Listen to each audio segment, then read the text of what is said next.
It goes without saying that when something, often a source of fiction, gets popular, it gets adapted into different mediums, like say a movie or a TV show. Video games are no stranger to this, as just about everyone knows the Super Mario Bros. Super Show, the Legend of Zelda cartoon, Earthworm Jim, and the various different Sonic the Hedgehog series, so this type of thing is quite popular in the western part of the world. However, there have been just as many, if not more, anime adaptations of video games too. Street Fighter, Phoenix Wright, Persona, Devil May Cry, even F-Zero got an anime, and that series has been dead for years now. Still waiting, Nintendo. This does beg the question though.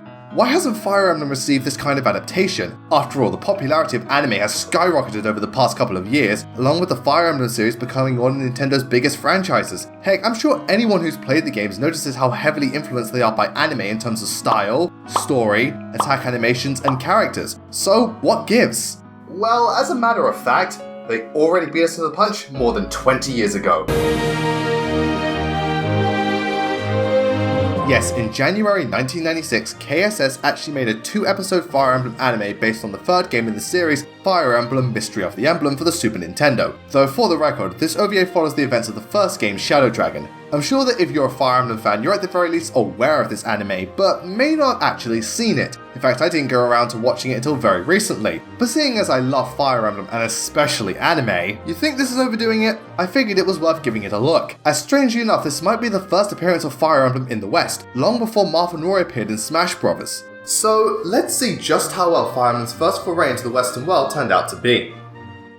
The anime begins on a rather eerie note, as our three heroes run desperately through dark and dank corridors, the sound of their footsteps and ominous music echoing around them. On the outside, things aren't much better. The town is rife with war, the castle banner has fallen, the villainous Garneth has seized the throne. Well, this is a very bleak way to begin the story, but I think it works. In such a short amount of time, the anime is able to convey the danger the heroes will be facing and the tragedy of their situation. With absolutely no dialogue, I was able to get a good idea of what was going on, and it drew me in rather well, as I was intrigued by how dire the state of affairs were and wanted to find out more. So all in all, I'd say the anime is off to a good start. Eventually, our heroes find themselves backed into a corner with no escape, with the enemy just about ready to break down the door. That's when Jagan and the brave Prince Marth get ready to fight for their lives. Mars, take this. Mars. Wow, no less than 2 minutes in and already we're encountering problems. I figure I should get this out of the way now, but when it comes to the English dub, ADV got some of the translated names wrong, so Marth is referred to as Mars throughout the entire ordeal. Mars! Now to be fair, it's only a minor issue that I was able to get used to very quickly. Plus, who am I to criticize others for getting names wrong? So anyway, Princess Elise gives Mars her tiara for good luck and then proceeds to teleport them away to safety. Where to exactly? I think I have a good idea.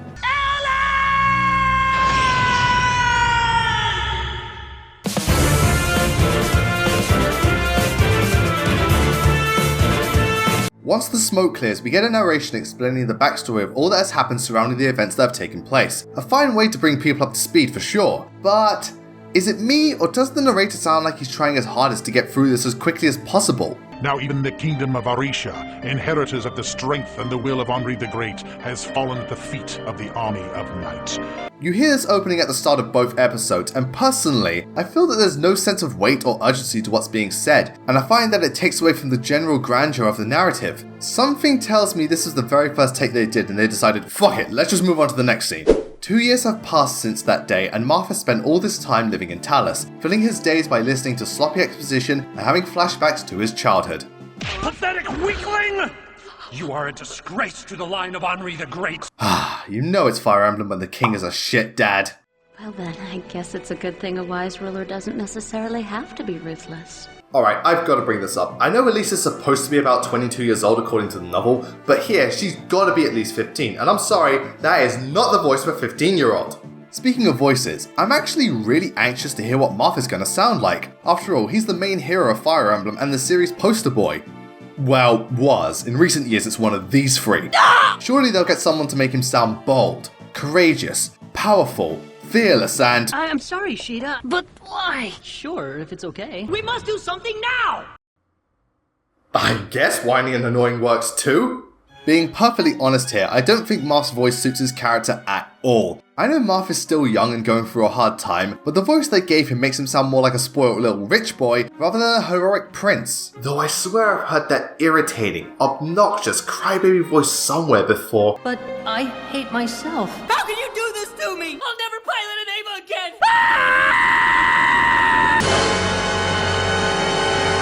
Shinji? Yes, believe it or not, Marth is voiced by none other than Spike Spencer, who's most famously known for voicing Shinji Ikari in Neon Genesis Evangelion. In fact, do you want to know something even stranger? A lot of the English dub cast starred in Evangelion.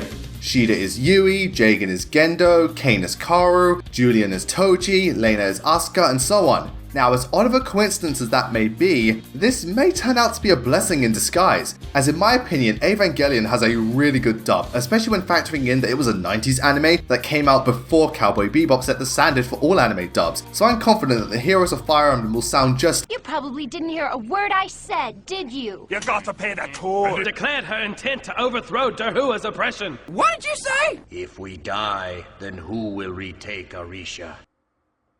Well, at least you're not Path of Radiance. About time.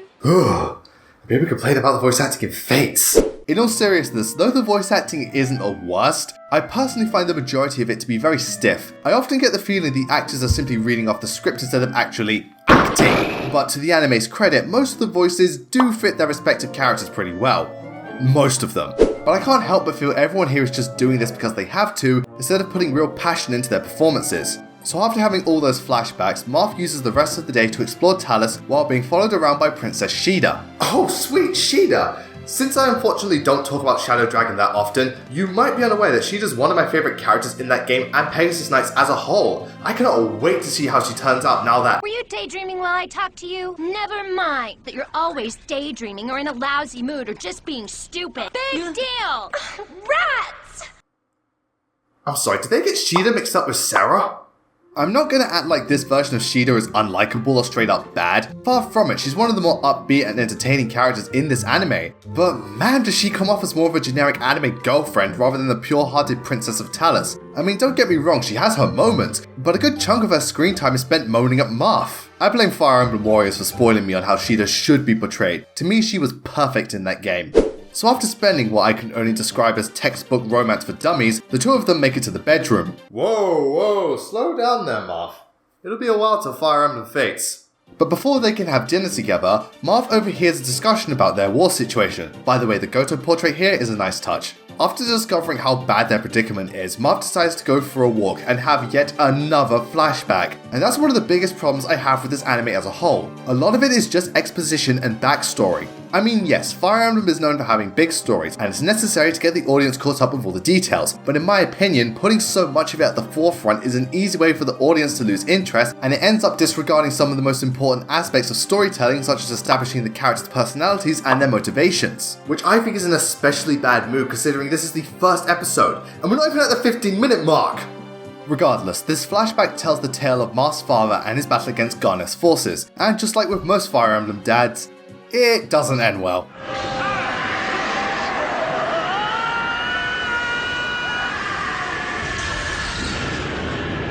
Marth, much like the audience, decides he's had enough of these flashbacks and consults Jagen about taking action. We must do something now! Stop acting like a spoiled child, Prince Mars. The King of Talis has sent Shipmaster Oguma to the port of Galda to search for any Orishan soldiers who may have survived and to gather intelligence. You must never allow your emotions to override your common sense. How many times must I tell you, young prince? It doesn't matter if you're a lord, have a personal weapon or good growth rate. If your bases are poor and your class has little utility, you're not worth using. But I— No buts, young prince. Now stop whining and get in the robot. Huh? Sorry, force of habit.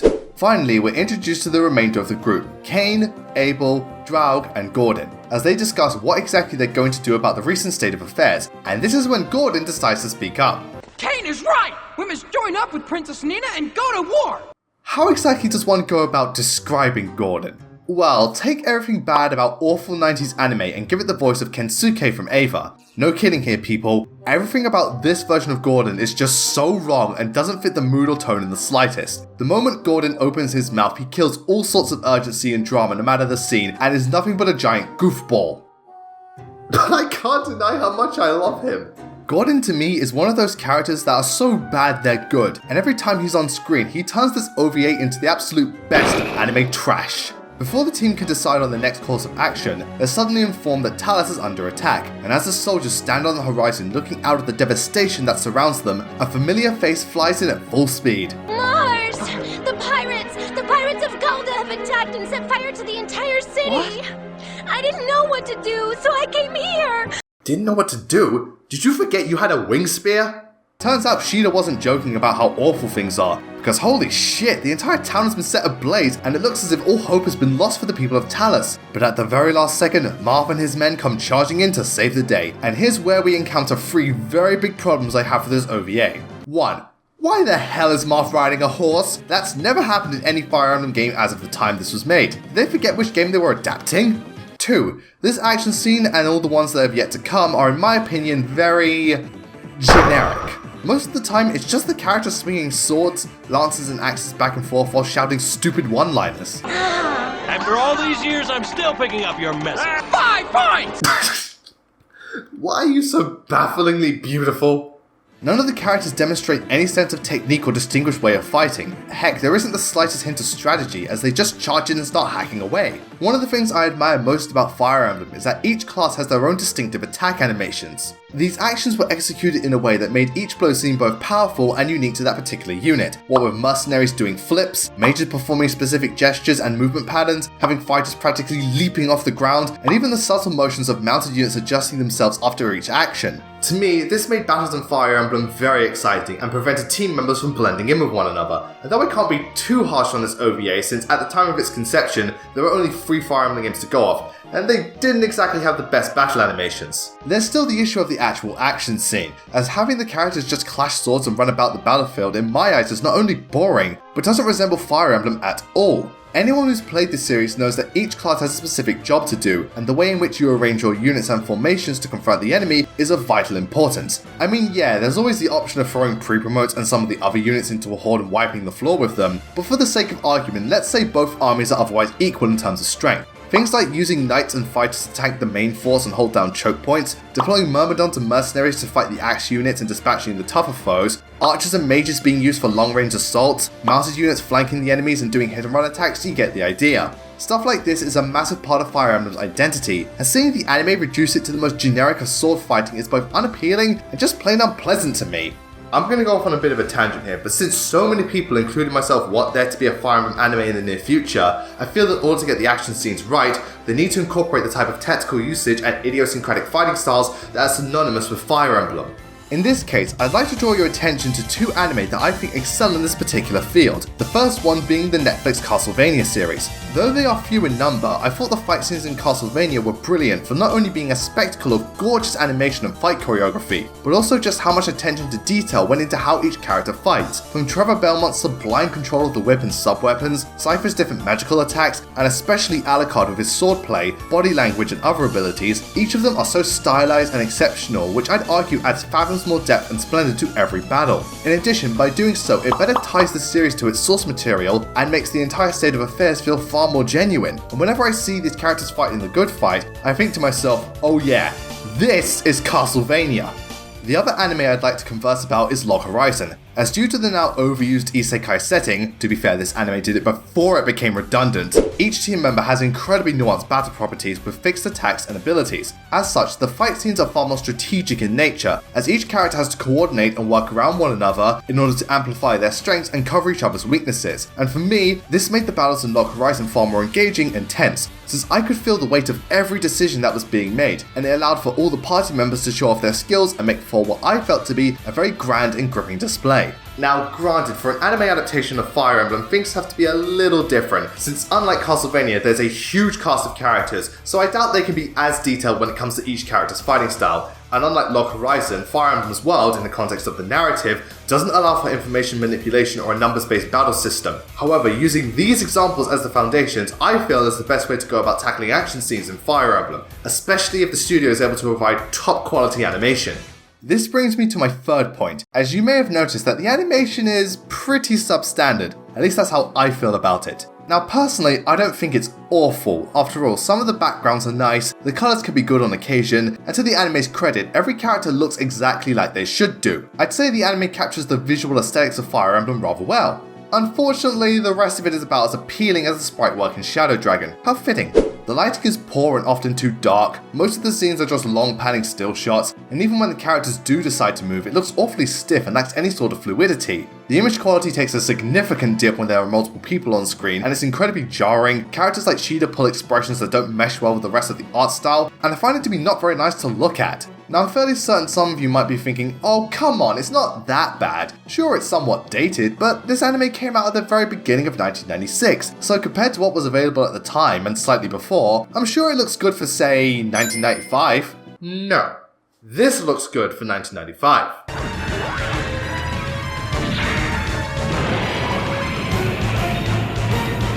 This looks good for 1995.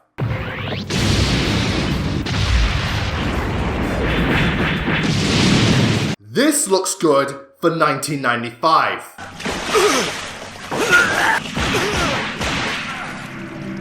Fire Emblem does not look good for 1995.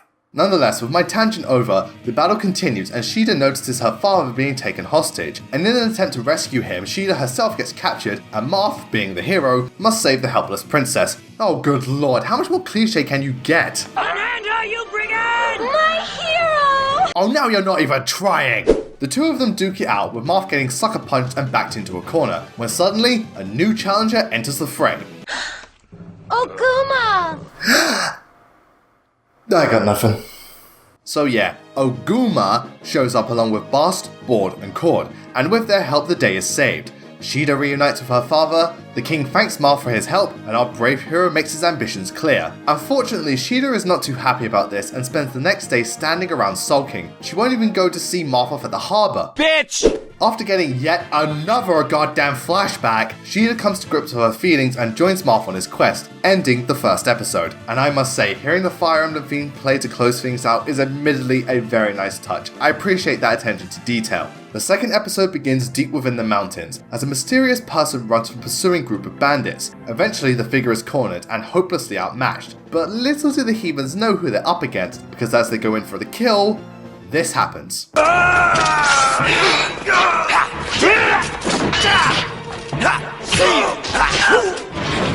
I'm sure most of you are thinking, wow, this dude is a badass! Well, of course he is, because this is Navarre. And if there's one character that I think this OVA got spot on, it's Navarre. Aside from his design looking slightly iffy, though admittedly that's more to do with me being too used to his more recent incarnations, I'd say everything regarding his character is represented here brilliantly. From his personality, backstory, motivations, arc, they even went that extra mile and gave him actual killing edges instead of just generic swords. So props to the people behind this, I think they did a great job with Navarre. After witnessing the fabled swordsman's skills in action, the bandit leader approaches the sellsword to ask him to join his team. At first, Navarre has no interest in such a thing, but after he gazes upon a helpless maiden, he decides to change his mind. Why do I get the feeling this isn't the last time I'm going to be seeing this kind of thing? Once again the narration plays to remind everyone of what's going on, and then it cuts to the port of Galda, which looks to have seen better days, as this place has become overrun with pirates who delight in robbing people of their gold and their lives, and now they have their sights set on these two suspicious scallywags. Before they can get to plundering and pillaging, however, the two reveal themselves to be Cain and Abel, with the rest of the Orishan Knights coming to the rescue. Though am I the only one who notices that Marth isn't particularly focused on the task at hand? We're the Orishan Knights, and we're here to liberate the town of Galda. You hear it too, right? That pause during the middle and end of his sentence? It sounds like he forgot why he was even there in the first place. We're the Orishan Knights, and we're here to... Jagan, why are we here again? To bring about the third impact. Don't you mean save the town? I know what I said. As the Orishan Knights fight off the pirates while Shida observes from a distance, what are you spectating? Fucking do something! The pirates finally realize they're outmatched and flee for their lives. That's enough, Gordon! Let them go! Let them all go, but more! Okay, this OVA is worth watching just for that line alone. The delivery is so wrong in all the right ways. But more! I am so maining you with the Shadow Dragon Let's Play.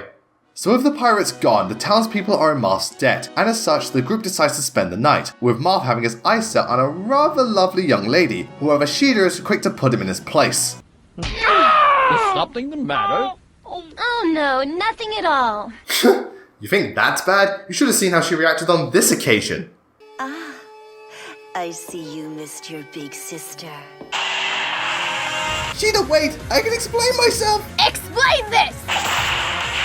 Back in the mountains, Navarre undergoes what I consider to be a very subtle yet effective dream sequence that alludes to his past and gives away just enough about him while still keeping his backstory primarily a mystery. After which, the focus shifts to a suspiciously distant man eavesdropping on the bandits and their conversations, eventually sneaking his way into the cabin where the young girl was being locked up, with Navarre not too far behind. Turns out the eavesdropper was none other than Julian, with the woman in the cage being his sister Lena. Yet another pair of characters that I believe this adaptation portrays rather well, and this scene with them is very nice, quickly establishing who they are and what drives them. Though after learning that Askar voices Lena, I'm just waiting for her to break character at any moment. I am in servitude to my God. I cannot eat that which has been taken from others. You must. And anyway, it's my dinner. What are you, stupid? Haven't you realized it's all in your imagination, you megadork? Moving back to the Aretian Knights, Gordon is being, well, Gordon. Cain and Abel reaffirm their resolve, and the village elder informs Marth about the situation involving Lena. Marth naturally agrees to help rescue her, while outside Sheeta is frustrated at the fact that Marth is in the presence of that quote-unquote girl, and Ogma decides to take this time to do, what else? Have a freaking flashback, because we haven't seen enough of those already. Though to be fair, compared to the first episode, I felt that these were much more tolerable, this time showing Ogma's backstory, once again using very little words yet being able to display so much with just the visuals alone. Again, good job anime. Well, it's been 5 minutes, how about another action scene? This time Navarre is facing off against what I think is meant to be Legion, which in the context of Shadow Dragon makes absolutely no sense, and effortlessly winning. After all the commotion is over, they bring out Lena in order to pawn her off, and finally we get to see her in all her beauty. No, I am not sorry for that. Before Lena is taken away, Julian escapes with her. Strange, they never showed us how he broke out of there, but whatever, I'll go with it. However, Lena insists that Julian go on without her, as she cannot leave without her staff. Now this may sound dumb, but to be fair, those warp staffs are very useful, so she's got a point. Eventually, the two of them become surrounded, with Navarre stepping in to face Julian alone. Oh man, Julian's gotta be shitting himself right now. Oh crap, what am I gonna do? I've got no chance against him. His base stats are so much better than mine. Actually, they're not that far off. Oh shit, they aren't. Well, if that's the case... How about you?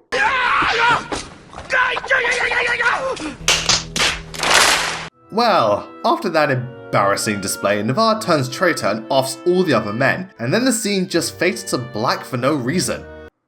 I'm sorry, what? Suddenly, we see Julian limping down the mountainside where he encounters Marth and the rest of the knights. After being tended to by Sheeta, he explains the situation to the prince and it turns out they have a common goal. With the knights on the move, the bandits prepare themselves for battle, and we actually get to see something a bit more interesting with a fight scene that slightly resembles Fire Emblem. You've got the enemy using the environmental hazards, knights holding the front lines, archers fighting from the cliffside. This is more of what I expect from a Fire Emblem anime, though the actual battle is still pretty basic and not well animated, plus it's filled with even more stupid moments a la Gordon. Nonetheless, Julian and the others go around the back and are able to retrieve what has to be the world's smallest warp staff. Like seriously, in what universe would this be considered a staff? And as things begin to look bad for the bandits, they attempt to escape with Lena, only for Navarre to be ready and waiting for them, where he proceeds to dispatch them swiftly, with Lena not being too happy about this. Look at my hands. Look! These hands are stained with death. What's one more murder when you've committed so many? There's no turning back for me now. Not even your god can save my soul, priestess. Did this OVA just show moral ambiguity? Guess it's more faithful than I gave it credit for. Julian then reunites with Lena, while Ogma engages Navarre. The two of them fight, and by that I mean exchange 2 or 3 blows at most, but then Sheeta decides to run between the two of them in order to stop the bloodshed. Oh boy, it looks like Sheeta's gonna get herself into trouble yet again. Let's see how Marth's gonna save her this. If you still intend to use your sword on Oguma, you'd better be prepared to use it on me first. You called this fighting meaningless. Are you saying that any kind of fighting can be meaningful? Yes, it can, if your cause is truly a just one. Well, Nice to know the creators finally remembered who you really are. I know what Shida does in this scene is very much in line with her true character, but considering how she's been acting throughout this OVA, it's a little out of place to have her actually be who she's supposed to be instead of an immature little girl, especially if the person watching knows nothing about Fire Emblem. But hey, better late than never, am I right? Navarre, being equally as surprised as I am, decides to fight alongside Marth and quite literally cuts his ties with his former employer. The Orisha Knights then stand proudly at the border of Orleans, and with new friends by his side, Marth is more ready than ever to take back his homeland and save the kingdom. Only they never did, because this was the last episode of the entire series. They didn't make any more after these two, and honestly, after watching the entire thing, I kinda see why. The anime adaptation of Fire Emblem is bad. Not dreadful or anything, but certainly not good in my opinion. I'll give the OVA credit, it does stay true to the source material and certainly captures the look of Fire Emblem rather well. It's far more faithful than a lot of other video game adaptations, but everything else about this anime just doesn't work for me. Most of the characters lack any sort of depth and are either boring or just plain stupid. The animation is meh at best. The dub, while having a good cast, is full of very stilted performances. So much of the story is just flashbacks and exposition. The action scenes are really boring, and I noticed quite the number of pointless scenes despite how short the entire thing was. All in all, aside from a few moments, I thought it was a very dull and lifeless anime if I'm being honest. That being said, I do think there was some potential with this series. While I found the first episode to be an absolute mess of flashbacks and forced romance, the second episode, while still not good per se, had a significant jump in quality, delivering much stronger characters, better pacing, some rather powerful scenes, and showing examples of the themes that Fire Emblem likes to embody.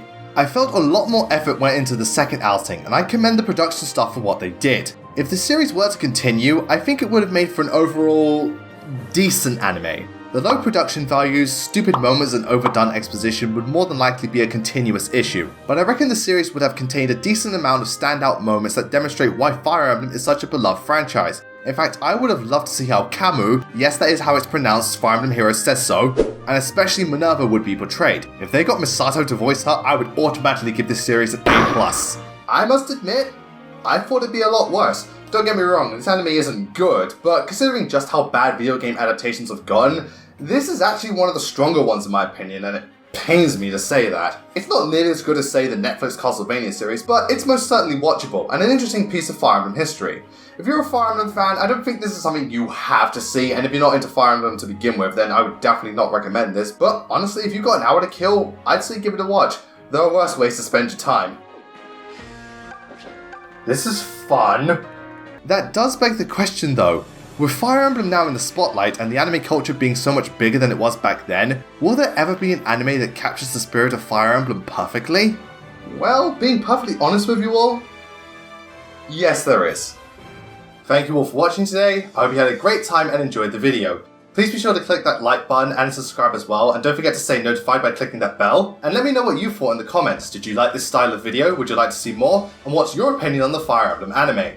I want to take this time to give a shout out to my Patreons Chaos Saberline, Justin Konovich, Samuel Line, Nate Perkins, Vanessa Westfall, Patanko Fan 32, Tivish James Little 4, Almont, Vincent Clark, Jeremy Redinger, Midnight Castle, The Main Idea, Perfect Oblivion, Feralin8392, Zenny Dragon, and I want to give a huge thank you to Maggie for helping out with this video and providing the voice of Shida. Thank you all so much for all your love and support. And if you'd like to go the extra mile, please consider donating to my Patreon as well to help support the channel.